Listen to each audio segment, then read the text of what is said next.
یہ آخری جمعہ جس کو عرف عام میں جمعۃ الوداع بھی کہا جاتا ہے، اس کے بارے میں کچھ غلط فہمیاں پائی جاتی ہیں۔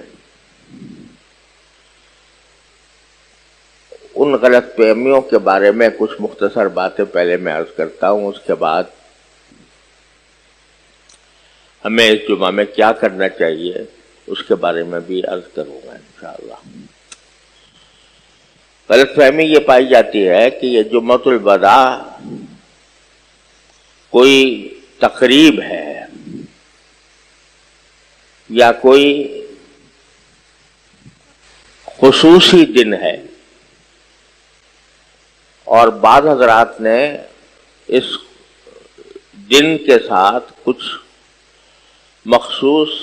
قسم کی عبادتیں بھی لگائی ہوئی ہیں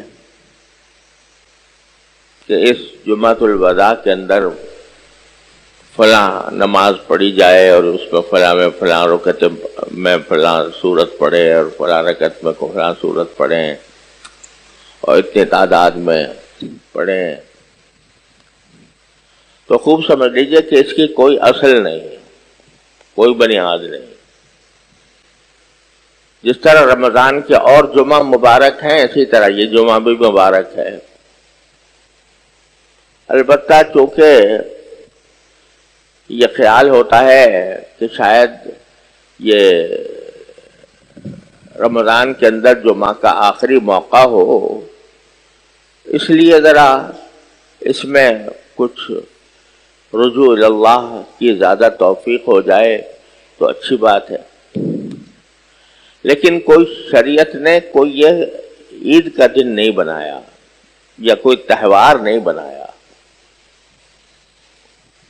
ہمارے ہاں ہندوستان میں جب پاکستان بننے سے پہلے جمعۃ الوداع کو باقاعدہ تہوار کے طور پر منایا جاتا تھا، اور اس کے اثرات اب بھی بعض علاقوں میں موجود ہیں۔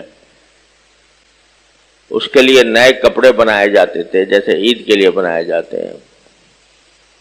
اس کے لیے دعوتوں کا اہتمام ہوتا تھا جیسے کہ عید کے لیے عید میں ہوتا ہے۔ تو شرعاً اس کی کوئی اصل اور بنیاد نہیں، یہ کوئی نہ عید کا دن ہے، نہ کوئی تقریب منانے کا دن ہے، نہ کسی خاص عبادت کو اس دن کے لیے مخصوص کیا گیا ہے۔ ہاں اتنی بات ہے کہ آدمی کو ایک طرح سے یہ حسرت ہونی چاہیے کہ رمضان گزرا جا رہا ہے اور یہ اب آخری جمعہ آ گیا، تو جو وقت رہ گیا ہے میں اس کو زیادہ سے زیادہ اللہ تعالیٰ